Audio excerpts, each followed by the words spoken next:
Bem-vindas e bem-vindos ao É Apenas Fumaça, onde se fala sobre a sociedade com quem quer falar sobre ela. Eu sou o Ricardo Ribeiro. Eu sou a Maria Almeida. Hoje temos como convidada a Anabela Rodrigues, vice-presidente e coringa no grupo de teatro do Oprimido em Lisboa e desempenha atividades de mediação cultural na Associação Solidariedade Imigrante. Bem-vinda. Obrigada. Os dois. Gostávamos que ouvisses alguns testemunhos do grupo de teatro Fórum da Cova da Moura e do Zambojal, um dos grupos comunitários do grupo do teatro do Oprimido. Olá, vou-vos interromper por um minuto para apresentar-vos a nova geração de atores, atrizes e ativistas que têm representado Portugal em festivais nacionais e internacionais. Sabem o que temos em comum? Reginaldo, mais conhecido por Pera, ilumina os olhos de seus pais em 1986, na maternidade Magalhães Coutinho. Nesse mesmo ano, Portugal entra na CEE. Reginaldo é cenógrafo e coringa do grupo. Já a nossa amiga Sofia nasceu no Hospital Santa Maria em 1991, no ano em que rebenta a Guerra do Golfo. Além de atriz, é assistente de produção de moda. E por fim, em 1989, no Hospital São Francisco Xavier, nasce a sorridente Elisa, eu. No mesmo ano, cai o Muro de Berlim. Sabem o que temos em comum? Somos estrangeiros nascidos em Portugal. Nascemos cá, estudamos cá, trabalhamos cá, descontamos cá. Mas há uma lei que não nos considera de cá. Somos estrangeiros nascidos em território nacional, com direito apenas a uma autorização de residência temporária. Eu sou português! Não sou português! Eu sou português! Não sou português! Eu sou português! Não sou português! Eu sou! O Reginaldo, a Sofia e a Elisa são ou não portugueses? O Reginaldo continua a ser estrangeiro nascido em território nacional. A Sofia, como nós costumamos dizer, pagou a nacionalidade dela. A Elisa pagou a nacionalidade dela. Agora são portugueses, mas eram estrangeiros durante muito tempo, estrangeiros nascidos em território nacional. A Elisa teve aos 19 anos. A Sofia teve aos 23 anos. Porquê é que tu dizes pagou para ter a nacionalidade? Pagou para ter, porque ela teve que pagar como qualquer outro estrangeiro que imigrou para Portugal, teve um título de residência, passado 6 anos, com sorte teve sempre ininterruptamente, teve a nacionalidade, 250 euros, no caso da Elisa ainda foi 200 euros, e pediu a nacionalidade, fez uma prova de língua, tirou-se um registro criminal de um país onde eles não tinham ido e pediram a nacionalidade portuguesa. A lei da nacionalidade que ainda hoje vigora foi aprovada em 1981. Tem algumas alterações, mas foi aprovada neste ano. Explica o que é que existia antes e o que é que esta mudança em 81 implicou. Eu sou do tempo do ius solis, isso significa que quem nascia em território nacional era português, ponto final, não havia outras situações, e eu quando nasci não tive nunca esse problema. Chegava a determinada altura, aos 6 anos, ia para a escola, precisava de um bilhete de identidade, ia ao Governo Civil na altura em Lisboa, tirava o bilhete de identidade amarelozinho, como era antigamente, e pronto, não havia esta questão. Portanto, nasceste antes de 1981. 1981. E a determinada altura, a 3 de outubro, há uma alteração, e todos os que nasceram em território nacional, a pergunta passa a ser, afinal, os teus pais, que documento é que têm? E não tendo autorização de residência, nessa altura seria autorização de residência legal há mais de 5 anos, significa que era estrangeiro. E para ser mais complicado e para se entender esta altura de 81, era a autorização de residência, os vistos não contavam. Então, significava que as pessoas às vezes tinham vistos e depois de 5 ou 6 anos de visto é que passavam para a autorização de residência permanente e aí começa a contar. Então podia ser um ciclo enorme. E a maior parte era aos 18 anos, e muitos ficaram nesta ilusão, que aos 18 anos seria simplesmente chegar e escolher. E como se vê, não foi chegar e escolher, foi chegar, escolher, pagar para poder ter. Então quem nasce em Portugal não é automaticamente português? Só é português se os pais, à data do nascimento, estiverem legais 5 anos, se, mesmo que não seja a data do nascimento, os pais porventura vierem a completar os 5 anos, se porventura, quer dizer, não tem que ser ambos, mas basta um deles, se porventura concluir o primeiro ciclo, se porventura durante os 10 anos não sair do território nacional, então há estes X todos. E é logo, quando nasce, que lhe é colocada esta questão: qual é a nacionalidade dos seus pais, que documento é que têm nesta altura? para ter ou não o averbamento que lhe permite ter um cartão de cidadão. Numa notícia de 20 de abril deste ano, com o nome Netos de cidadãos nascidos em Portugal podem ter nacionalidade portuguesa, da São José Almeida, publicada no Público, lê-se: as alterações à lei da nacionalidade foram aprovadas em Conselho de Ministros esta quinta-feira. A partir da entrada em vigor desta lei, o Estado reconhece o direito a serem portugueses aos netos de cidadãos nascidos em Portugal. Será também facilitada a aquisição de nacionalidade portuguesa aos menores e incapazes descendentes de sefarditas, descendentes de judeus expulsos de Portugal no século XV e XVI. Isto não significa que a lei da nacionalidade é mais inclusiva? Voltamos àquilo que eu dizia. Eu falei que eu nasci num período em que havia os solis. Mas vigora o ius sanguinis. Filho de português há de ser português. E há um princípio que vem por detrás, excepto a reparação histórica que é feita aos judeus do século XV. Bom, uma reparação histórica, se calhar aqui também temos que falar numa reparação histórica de Oravante. Esperemos é que não tenhamos de esperar tantos séculos como os judeus esperaram para a reparação histórica. Significa que ela é tão inclusiva, mas para aquele que é e sempre foi português. Porque se falamos de sangue, então, se o meu avô era português, se o meu bisavô era português, se o meu tetravô era português, se era de sangue, eu também tenho que ser automaticamente. Não falamos daquele que em algum momento deixou de ser. Porque muitos dos de 81 eram das ex-colónias portuguesas. Então, na realidade, eram e sempre foram portugueses. Mas estes perderam a sua nacionalidade e supostamente não a conservaram. Mas para a conservar tinham outras questões por detrás, nomeadamente alguém que tivesse nascido em território português. Então existe sempre esta questão sanguínea por detrás. E é isto que nós não concordamos.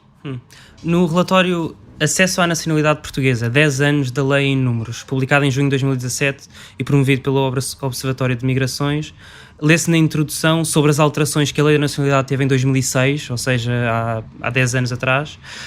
Este é o modelo que tem permitido a Portugal, desde 2007, um aumento elevado dos pedidos de nacionalidade portuguesa, 477 mil, no decurso dos últimos 10 anos, aos quais corresponde a atribuição e aquisição de nacionalidade portuguesa por parte de 402 mil cidadãos e cidadãs. 7 vezes mais do que as concessões obtidas no período homólogo anterior, ou seja, nos 10 anos anteriores a esta lei ser implementada. Esta lei de alteração esta alteração da lei em 2006 veio trazer algumas mudanças. Por exemplo, passou a dar nacionalidade a filhos ou filhas de estrangeiros que nasçam em Portugal e concluam o primeiro ciclo, como estavas a dizer também há pouco, mas não foi retroativa. Ou seja, não resolveu o problema das pessoas que nasceram entre 1981 e 2006. Podes explicar quais é que foram as consequências disso? Continua a ser. O Reginaldo continua a não poder fazer intercâmbios connosco sem nós pedimos o visto para o Reino Unido. A Sofia foi connosco para o Reino Unido, ainda não tinha na altura a nacionalidade portuguesa, custou praticamente 200 euros.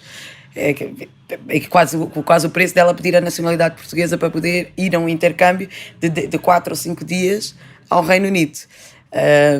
Quando nós viajamos, normalmente ele fica sempre numa fila à parte da nossa. Não é? É preciso, nós fomos um intercâmbio para a França e o passaporte do país de origem dele estava com problema com a máquina. Tínhamos que ir à França obrigatoriamente, apesar do título de residência permanente, ele tem que ter um passaporte. Por acaso viajou com a carta de condução, mas foi quase suplicar à senhora de joelhos para nos deixar passar, para não perdermos o bilhete. Pior ainda, perdemos ele como ator durante um espetáculo inteiro. Mas como ele, também há não sei quantos que não conseguem entrar em trabalhos, não conseguem seguir aquilo que gostariam de ter seguido. A faculdade é outra questão. A Vilma, embora não seja dos DRK, a Vilma é um dos elementos das Valarte, e a Vilma, para esse intercâmbio a França, não pôde ir porque a Embaixada de Angola não lhe atribuiu o passaporte, porque ela já tinha 18 anos e tinha que estar averbada em Angola, então não podia viajar porque não tinha passaporte. Conseguimos um título de autorização de residência por um artigo excepcional 123 para alguém que nasceu em território nacional, que tinha acabado de entrar na faculdade com o número interno da escola.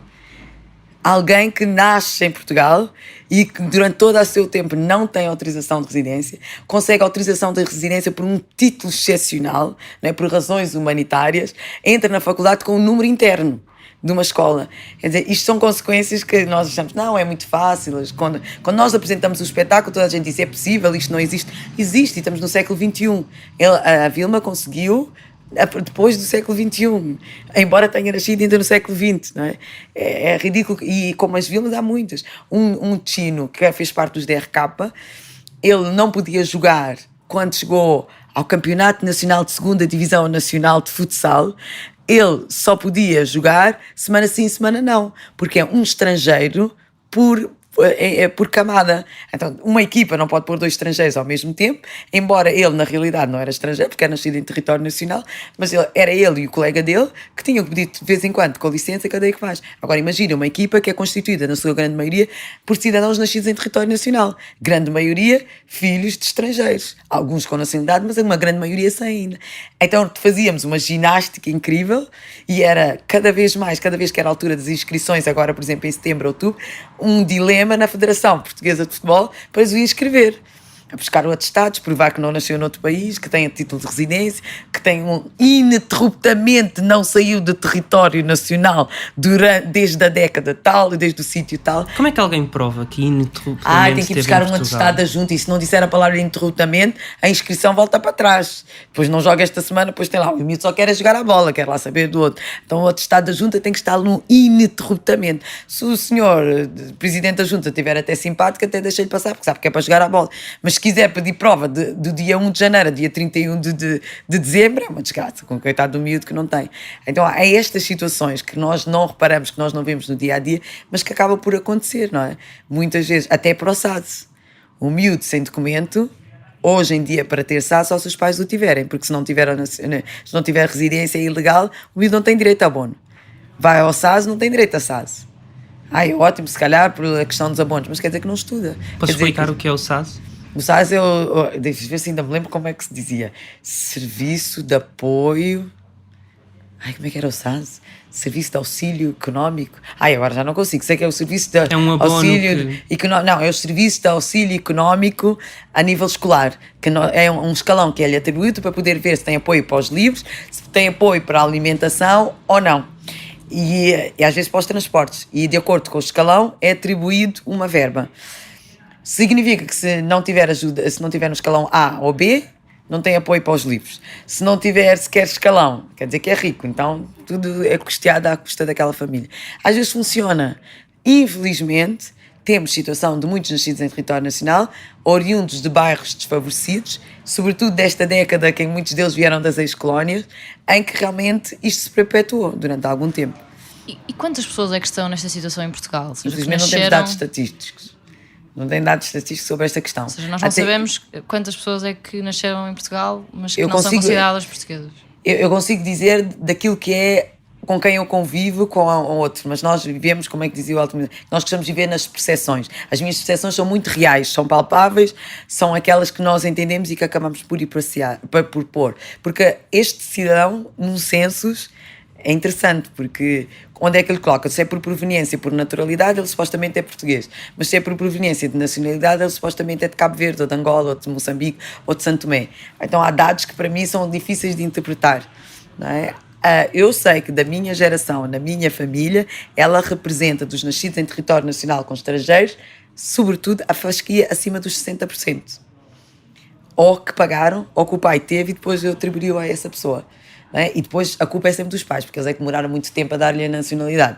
Porque se eles tivessem mexido um bocadinho depressa, tinham tido a nacionalidade e ainda tinham conseguido dar aos filhos antes dos 18 anos. Mas não se mexeram, não foram rápidos, não conseguiram entrar tanto depressa na fila do CEF para poder despachar. Só que há uma alteração muito importante na lei de 2006, que é os meios de subsistência.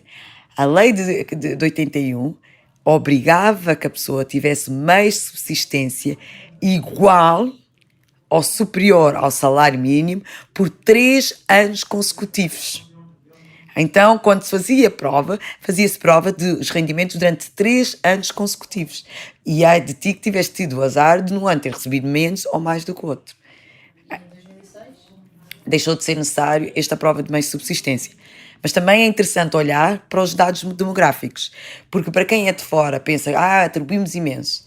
Nós decrescemos em termos de população. Ainda bem que temos mais número de pedidos de nacionalidade, porque a nossa população decresceu visivelmente ao longo dos anos, mesmo com as atribuições da nacionalidade. Por isso também não é uma questão inocente, este aumento quando nós ouvimos pela lei. Até dos netos que nós atribuímos mais. A nossa população diminuiu, ela não aumentou. Tu achas que a lei da nacionalidade é racista? No ano em que ela foi criada, eu acho que há um foro racista nesta questão. Porque ela é de 1981, supostamente nós tínhamos as ex-colónias até 75, porque a grande maioria é 75 que acaba por a perder. Excepto a questão da Guiné, que é sempre uma questão em que a Guiné se autodeclarou independente muito antes do que Portugal a atribuiu. E a grande maioria que naquele momento, na altura estava cá, era uma população vinda das colónias e uma população, sobretudo, de origem africana. Se calhar não é, diriam outros, este é o meu entendimento. Para quem nasceu naquela altura, para quem viveu aquele período, a grande maioria é nesta altura. A lei, entretanto, muda em 2006, porque temos uma viragem também, em termos de nacionalidade, completamente diferente. É uma outra nacionalidade. Aliás, para quem era nascido nas antigas colónias portuguesas, houve um aumento do número, porque eram 5 anos para quem era PALOP e passou a ser 6 anos. Então, ela não melhorou para quem era, porque ela, pelo contrário, tinha a questão dos meios de subsistência, mas era menos um ano. Como tu dizer, também só um ano não faz diferença. Faz muita diferença. Porque quem tivesse nascido em 80 ou que tivesse nascido até em 82, que a lei tivesse mudado em 82, fazia diferença ter ou não a nacionalidade portuguesa. Então um ano faz diferença. Então ela, no meu entender, ela perpetuou um sistema racista. Ela perpetuou um entendimento que tinha, porque nesta altura estávamos a falar de plenos direitos. Enquanto que quando estávamos no outro não eram cidadãos de plenos direitos. Numa reportagem no Público, a 16 de setembro, chamada As Várias Faces do Ativismo Negro, disseste à jornalista Joana Gurjão Henriques que ao privilegiar o sangue, a lei está a perpetuar uma mentalidade colonialista. Podes explicar o que é que tu querias dizer com isto? Supostamente, quem é português ou quem nós fomos olhar... Primeiro porque houve uma vez que um polícia disse na esquadra de Alfragide que Dom Afonso Henriques não era branco, não era negro. Que eu não sei onde é que ele foi buscar, mas realmente as imagens que mostram Dom Afonso Henriques, realmente ele aparentemente não é negro, não tem o meu tom de melanina, verdade seja dito. Se eu perpetuar o sangue de supostamente Dom Afonso Henriques, todas as pessoas que vierem depois de Dom Afonso Henriques não têm o meu tom de melanina. É mais que evidente. Então, se eu privilegio o sangue, significa que o filho de Afonso Henriques há de ser sempre aquilo como é, até hoje, com menos um cabelo, com mais um cabelo, com outro, mas o tom de melanina do Afonso Henriques não explica o tom de melanina da Anabela Rodrigues. Não é o mesmo.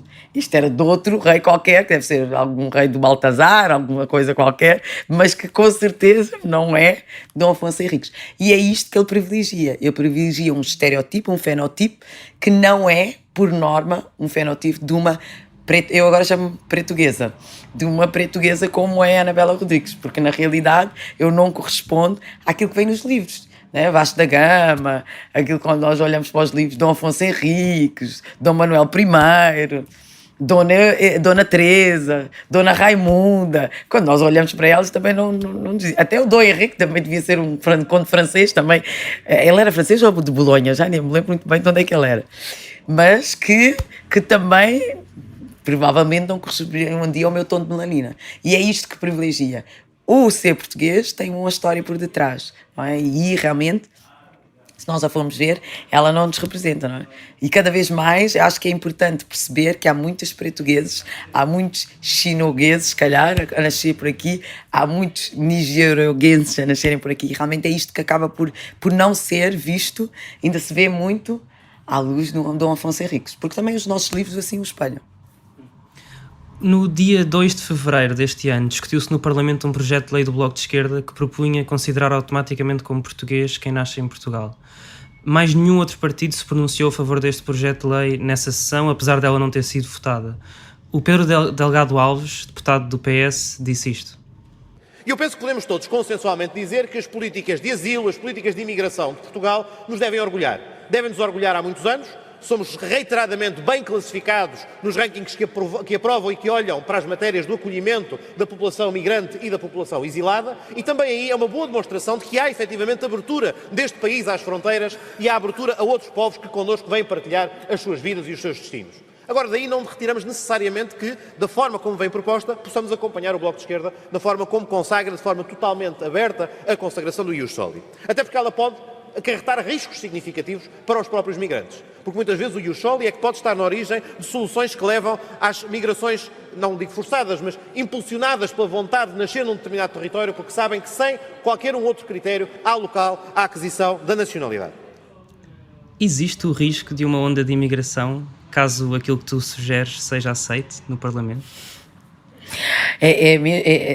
Então realmente voltamos a 81, que era a mesma questão de que tinha-se medo que as mulheres grávidas embarcassem, apanhassem o avião, viessem de barco e acabassem por acontecer.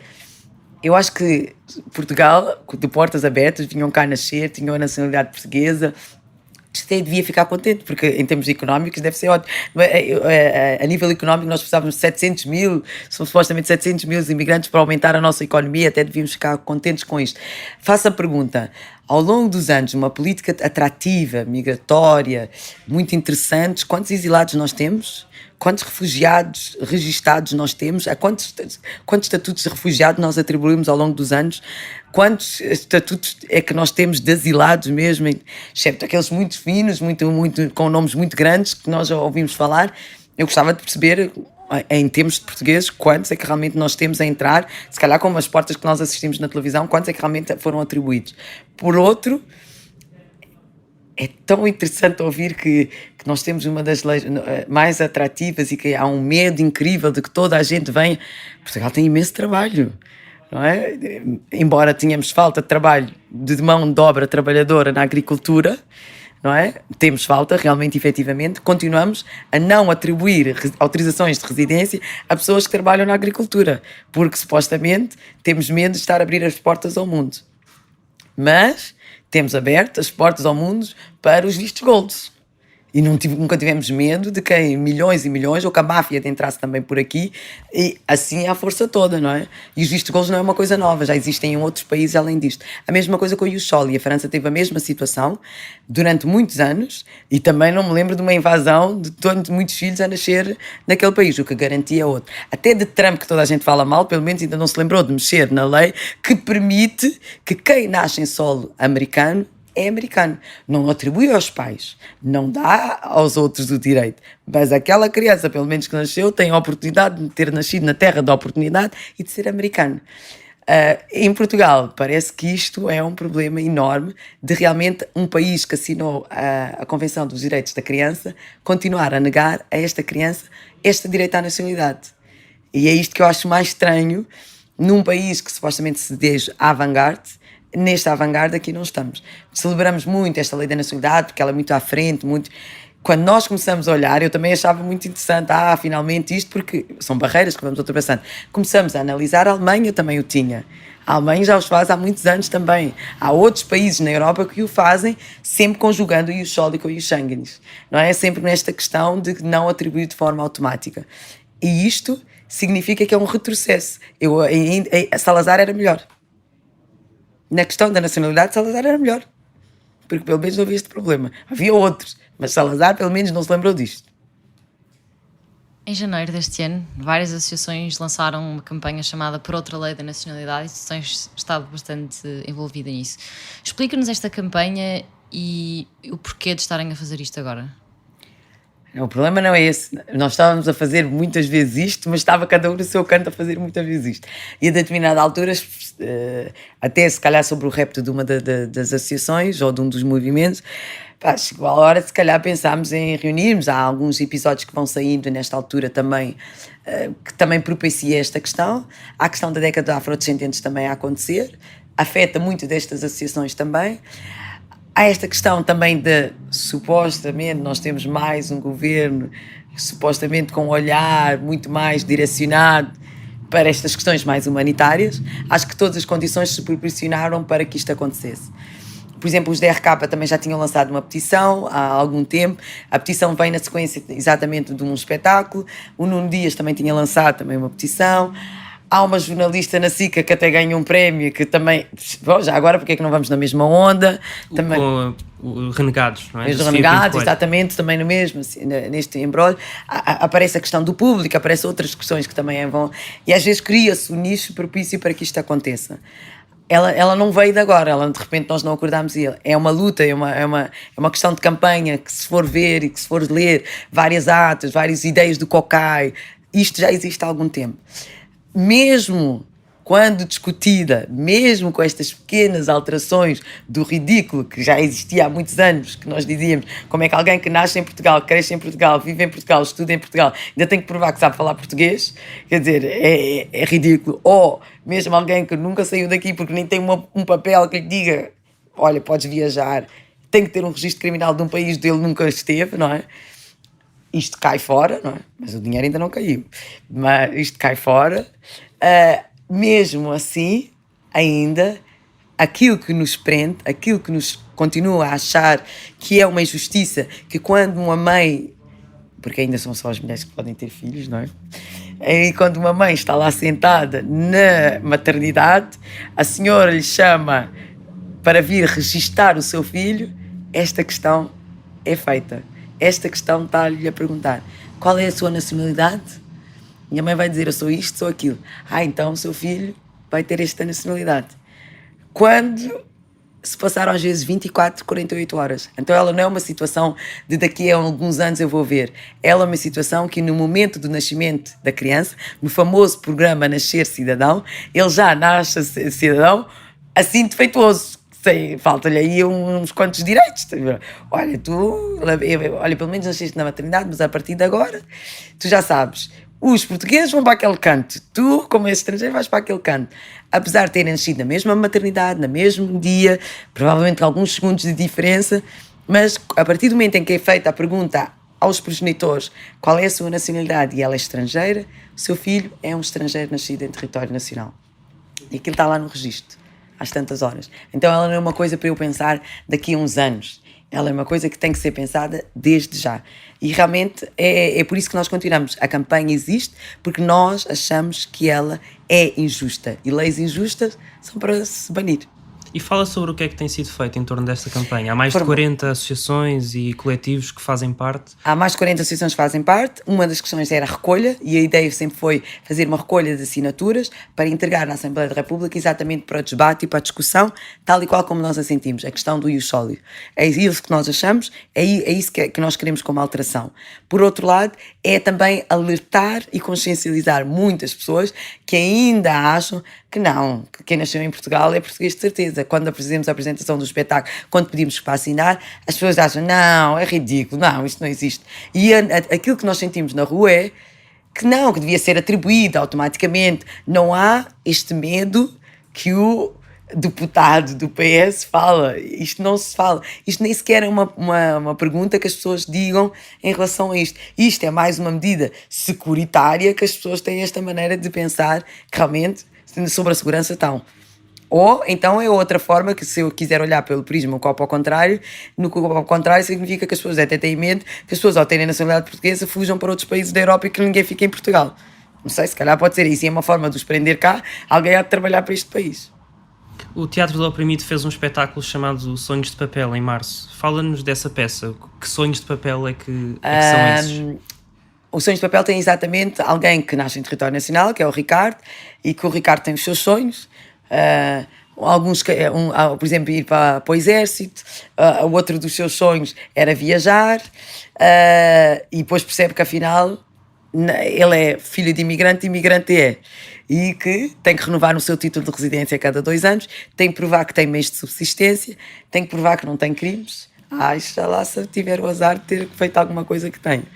E então tem que provar, porque até para renovar a sua autorização de residência não pode ser condenado uma pena igual ou superior a 1 ano, para que tenham a noção da lei, para não acharem que ela é completamente fantástica e qualquer um pode a ter. E para ter nacionalidade não pode ser condenado num crime que tenha moldura penal de 3 anos ou mais. Igual ou superior a 3 anos. Que são quase todos os crimes. Quase todos. Há uns que não, que a carta de condução ainda nos ajuda aí um bocadinho, mas atenção, Com a carta de condução também não pode ser mais de um ano, porque quando vai renovar o seu título também tem problemas com o CEF. Não é? Até a fasquia está mesmo traçada para isso. Mas é feita neste território, é este território que o educa, não é outro país que o educou. O produto daquela pessoa, qualquer que ela seja, é desta pessoa, é deste território. E é isto que nós tentamos. Se para os impostos somos portugueses, porque somos tratados da mesma forma, porquê que para os direitos plenos nós não somos portugueses? Porque às vezes, se calhar, aqui estamos a falar de cidadania, estamos a falar de ser cidadãos de plenos direitos. E de plenos direitos significa não ter diferenças em relação aos outros nacionais. E como temo, a nacionalidade tem que ser aquilo que é. Então todos nós queremos ser portugueses, se calhar às vezes pelos piores motivos, que é a liberdade de poder estar neste território, até de poder circular neste território. É esta liberdade que queremos, que eles querem, e é por isso que os sonhos de papel existem. Porque é preciso aquele papel que diga que é cidadão português para poder ter a liberdade de escolher aquilo que quer até sonhar. Não é? Porque não se pode sonhar quando se tem um título de residência que é renovado a cada 2 anos. Ou, no caso da Vilma, um título de autorização de residência extraordinário, que primeiro é por 1 ano e depois é renovado a cada 2 anos e será permanente no dia que provar que tem meios de subsistências suficientes para ter 5 anos. Em março deste ano nós estivemos no evento cultural por outra lei da nacionalidade e gostávamos que ouvisse uma das intervenções feitas em palco. Dizia eu que o Estado português tem uma dívida. E atenção, digo Estado português e não povo português. Nesta luta, nós temos homens e mulheres de Portugal. Esta é uma campanha unitária que abrange filhos do continente asiático, filhos do continente africano, filhos do continente sul-americano. Esta é uma campanha unitária. Eu falo Estado português e não povo português. O Estado português tem esta dívida. E, na verdade, esta dívida, ela tem que começar a ser paga. Ela tem que começar a ser paga e só vai ser paga com base na Organização Popular de Base. É exatamente aquilo que estamos aqui a fazer. Este evento está a ser organizado por aqueles e aquelas que sofrem diretamente e indiretamente deste problema. Este é o evento de imigrantes para imigrantes. Concordas que foi uma campanha unitária? Unitária foi. Nós estávamos todos unidos no mesmo motivo. E nós sabíamos exatamente o que queremos. E o sólido. Aqui não há dúvidas. Podemos dizer, cada um de nós faz a sua atividade, o seu outro, mas o objetivo final está aqui. É o sólido. E o sólido no sentido que nós achamos que deve ser, que é atribuir plenos direitos àqueles que nasceram em território português. Não há porque ele é daquele país ou daquele outro país ou outro. É o sólido, ponto final. Não interessa de quem nasce em território português, deve ser português, ponto final. Não temos outra situação, não queremos mais, e nisto é unitário. Não há uma organização que subscreveu, e mesmo aquelas que não subscreveram, quando nós vamos encontrando algumas que vão concordando connosco, não é? Quem não concorda realmente e realmente é interessante, porque ele diz o Estado português, não é? Porque não é os sucessivos governos, não é? O Estado português, porque os governos estão lá para representar aquilo que está escrito na nossa Constituição, e na nossa Constituição nós supostamente somos todos iguais, não é? E é isto que está. O estrangeiro é aquele que tem alguma questão da reciprocidade, mas na realidade o Estado português, ao perpetuar esta lei, está a fracionar aquilo que está escrito. Porque ele, na realidade, é ele que cria a própria discriminação em solo territorial. É ele que cria a discriminação aqui dentro. É ele que disse que estes que nascem aqui não são portugueses. É ele que disse que aqueles que nascem aqui não vão ter os mesmos direitos que os outros. É ele que diz que aqueles daquele país, aquele país, não é como nós. Então é o Estado, não é o Estado, é o governo que realmente acaba por ir, e como Estado tem que saber e tem que ter a noção de que não está a cumprir aquilo que supostamente faz parte da nossa Constituição. E os governos foram eleitos, não é? Eles são eleitos para defender aquilo que nós, em algum momento, o povo entendeu que era aquilo que nós queríamos. E realmente é isto que nós continuamos a achar que está em falta. Martin Luther King falava de descontar um cheque, e se calhar o que ele dizia, o que nós quando ouvimos essa intervenção é exatamente isto, o descontar o cheque da liberdade e da igualdade que está lá inscrito, não é? Aquilo que diz, nós não inventámos. Principalmente quem nasceu depois de 81 não inventou, porque a Constituição é de 76. A Revolução foi feita em 74, levou um percurso, levou alguma situação para que realmente ele acontecesse e viesse, é progressista, é aquilo que se entendeu que lá estava, houve poucas alterações a ela, exatamente porque se acredita que aquilo que lá está é válido. Então 81 é um desfazamento daquilo que lá está. É realmente um desfazamento. No total, e segundo a campanha por outra lei da nacionalidade, vocês conseguiram perto de 5.000 assinaturas, o suficiente para que a petição seja publicada no Diário da Assembleia da República e para que seja apreciada no plenário, mas não é o suficiente para que seja uma iniciativa legislativa de cidadãos, porque exige 20.000 assinaturas e, portanto, passaria a ser um projeto de lei na Assembleia. Porquê é que tu achas que só conseguiram 5.000 assinaturas e não as 20.000? Porque primeiro é difícil. Primeiro, ao contrário que nós achávamos que é difícil. Porquê que é difícil? Porque nós achávamos que não era só simplesmente recolher assinaturas e pormos posto e vamos recolher assinaturas. Por outro lado, quisemos fazer por uma iniciativa própria, cada uma de nós, enquanto associação, vai fazendo à sua medida e como ela quer, sem dinheiro de outros. Não é? Não há aqui alavancamentos, os dinheiros são os próprios de cada uma organização e aquilo que a organização quiser ou não recolher. Segundo, implicava fazer marketing e publicidade. E por outro lado, nós queríamos muito que fossem os próprios e as próprias a reivindicar esta questão. Não contratar alguém para por isso simplesmente fazer isto todos os dias, mas que realmente fossem os próprios e as próprias a também o fazer. Por outro lado, as pessoas também já assinam tantas petições, tantas outras, que às vezes têm que justificar e explicar muitas vezes isto. Mas achas que isto quer dizer que o povo português não quer mudar esta lei? Eu não acho que o povo português não quer, não é? O povo português entende que ela é preciso ser mudada. Eu acho que é preciso uma maior discussão sobre ela e depois estes pequenos apontamentos que vão acontecer da lei também desanimam o povo. Acabaram de melhorar a lei, já melhoraram no outro dia um bocadinho, já fizeram uma emenda, para que vocês querem outra vez fazer mais outra emenda? Não é? E é esta a questão que também está aí por detrás. E depois também tem a ver com esta situação de quem é que vai pedir a assinatura, não é? Por exemplo, valoriza-se muito a assinatura online, não é? Que também foi uma das questões que nós implicámos, porque isso não implica não deslocar, não estar.